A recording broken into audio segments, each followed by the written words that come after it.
Charlotte goes to Josh Adams.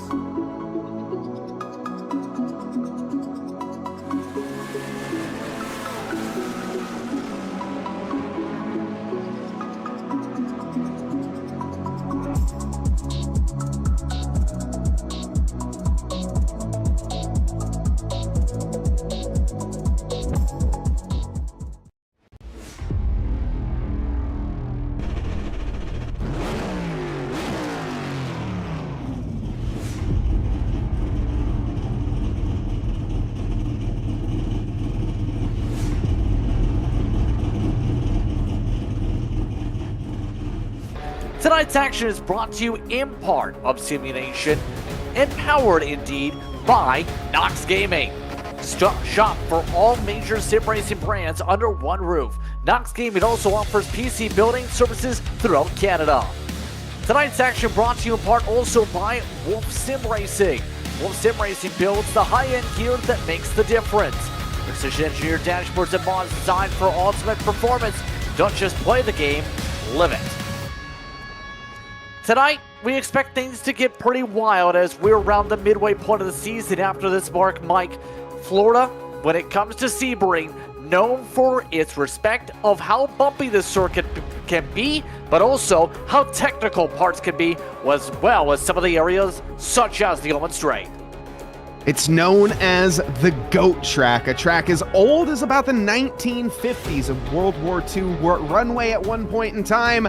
But tonight we'll be on the grid for these drivers that you see here tonight. The points lined up in front of us. Xavier Chamberlain still at the top right now with 233 points, one win to his name. Christopher Larson also one win to his name, 160 points.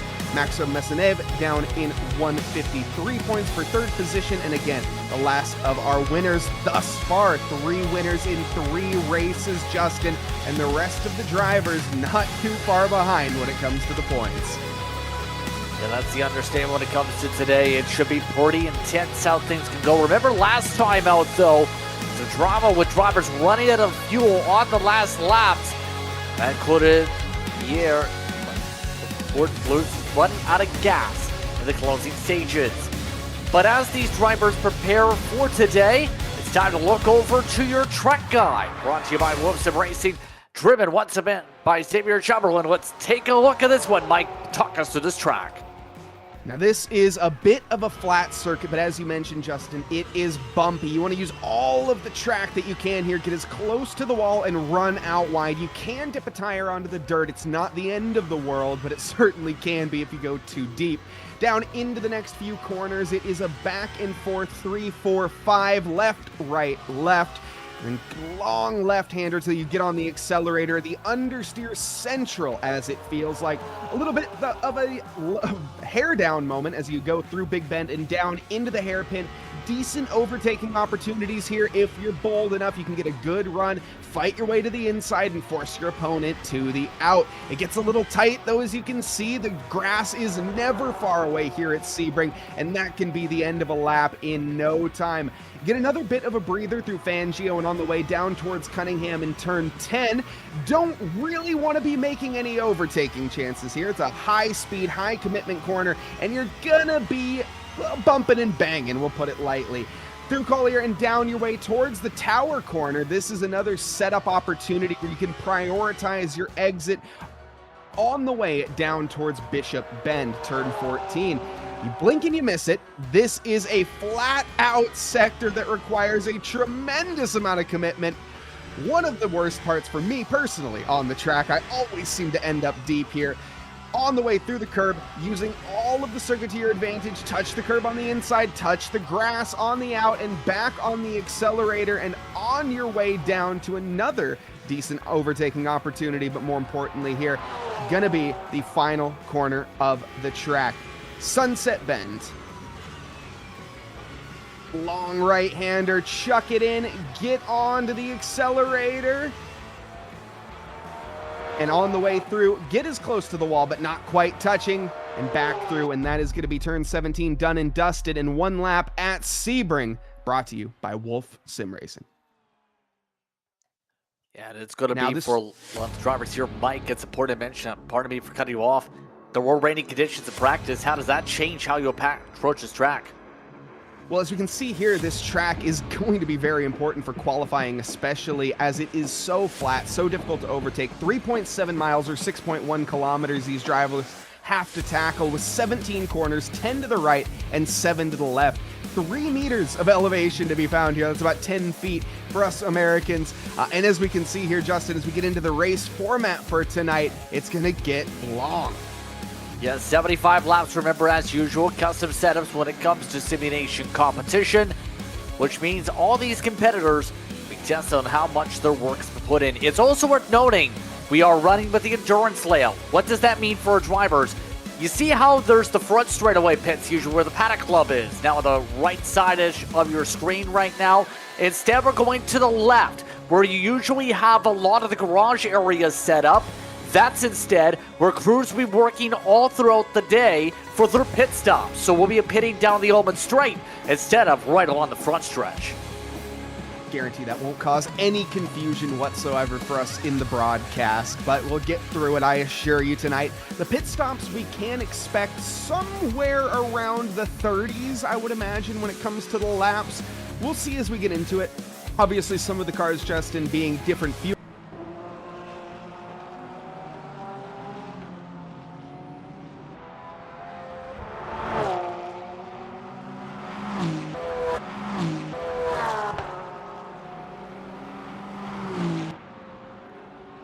Currently working through a quick technical side of things. Technical side of things as qualifying gets started, as times get on the side of your board here today. Again on V-Speed for today's coverage of Simu Nation Racing. Just Prince Mike Noss. We're actually on the producer stand here for today.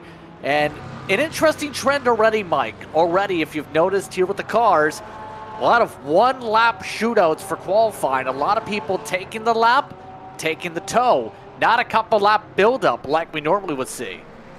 No, surprisingly so, and everyone finding their own little groove as they can on the circuit, really, as we see Stefan Della Fonte out on circuit himself. No helping hand, no slipstream, no friends to be found at the moment, but there's all different times around him as well.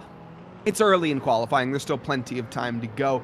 Just get out there, get a good feel for the circuit, start rubbering it in, and get a good feel for the car. Now, you think the drivers already had done that in practice, but of course, always more time for practice. And seeing the separation in the lap times right now with Xavier Chamberlain up at the top, 2:11.8 to start us off with. 2:12 is going to be our next time. So we definitely expect to see that window close up with the 2:13s also in the background. And woo, a little bit of a slippy sliding moment there for Stefan. He'll be right back on circuit, no issues to be found. Well, never mind. Yeah, well, taking a tow and immediately going back to that paddock area. Here is Whit Maisonneuve, right now 9th amongst the Fords. And keep in mind, in terms of the manufacturer side of things, there is a breakdown some drivers do have access to on what's the best times. The alien times, as in your superhuman, are at SEBRING in 2-minute lap times in LMGT3. I don't think we're seeing that many times that quick. In fact, we're in the 2:11 still. Some of the times reportedly can get as quick as in the ballpark of the 2:03s, depending on the primary conditions, but with it being so hot, we aren't going to reach that main tipping point. However, the Lamborghini, interesting enough, has the projected best BOP when it comes to some of the metrics some teams have for the manufacturer side. Obviously, Laporte going to have a chance to take advantage with that, but the Porsches seem pretty solid to start. Yeah, they seem to be up at the top. Now, to be fair, these are some of the more heavy hitters that you would expect to be up at the top, regardless of what manufacturer, what car they're going to be driving. But they are still going to be, obviously, plugging away. And I'm surprised. I'd expect the Ferrari also to be very strong as well. Again, one of the cars that's more dominant in a straight line. Now, there's not, I guess, the most in terms of straight lines here, but down that back stretch, it feels like an absolute eternity when you're on the hammer. And there we see the side-by-side slipstream, but the Ford, or it's a BMW, seemed like going like a rocket ship. Nope, that's the McLaren. Okay, a bit of a kerfuffle going on right now. And to be fair, these drivers need to sort themselves out and find some open track or work with each other, one of the two. Yeah, this isn't a track I normally would classify as a drafting one, keep in mind, because of, even though you have the Owen Straight, even though you have a couple of areas you can get maybe some pull on, it's really about how well you attack these corners to be able to set yourselves up for those long straightaways. Take the run out of Big Bend, getting a chance to build up a run to get a chance to dive to the inside up for the hairpin up here. So critical just to have a chance to be able to make a set by the hotel here. As you see some of the drivers just struggling to get the grip and saying, let's go and have a beach party out on the grass instead. That sounds like a great idea, to be fair. I think everybody would like that, but no, now is not the time. Now is not the place. There's a time and place for everything, as we all know. But right now, Vortex having issues in that section, for example, there is the potential of a lot of stack-ups up the start. Take, for example, last year during the spring meeting with Richard, and how much these drivers can then bottle up and pack up into each other and crash. yeah, hopefully we don't see that, but it is certainly a possibility, to say the least.